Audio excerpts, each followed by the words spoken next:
Education బెటరా? అలా మనం స్పోర్ట్స్ గేమ్స్ ద్వారా పాపులర్ అవ్వడం బెటరా? ఆడుకునేవాడు సంపాదిస్తున్నాడు. ఒక యాక్టర్ చదువుకున్న వాడి కంటే ఎక్కువ సంపాదిస్తున్నాడు. ఒక స్పోర్ట్స్ మెన్ చదువుకునే వాడి కంటే ఎక్కువ సంపాదిస్తున్నాడు.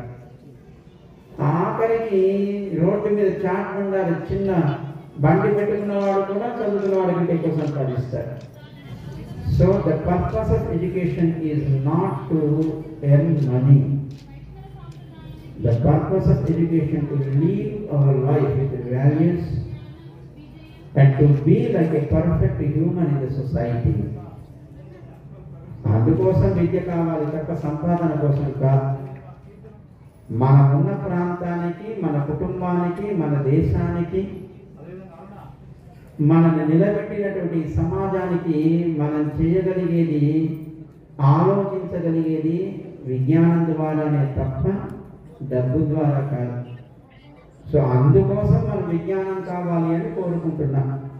బ్రతకడం అనేది లోకంలో ఎవరైనా బ్రతుకుతారు, but not like a perfect human with values and responsibilities about the family and the society and in relation with the nation.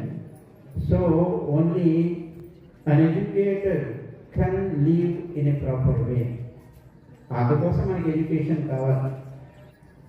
మనకి మన భారత జాతికి ఉండే విజ్ఞానం చాలా గొప్పది.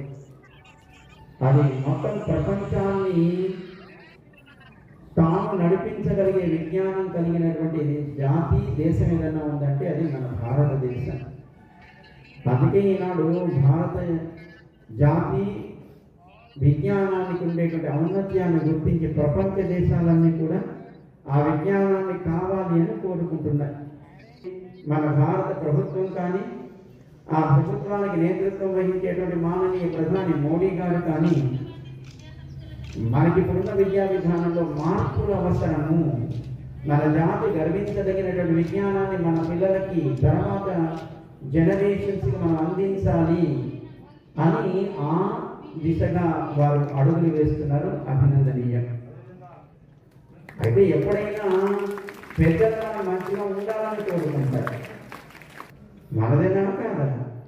సో వాళ్ళు ఒక మార్పును కావాలని కోరుకుంటున్నారు. ఆ మార్పుకు తగినట్టుగా మనం కూడా మన భారతీయ విజ్ఞానాన్ని మనం తెలుసుకోవాల్సిన అవసరం ఎంతైనా ఉంటుంది.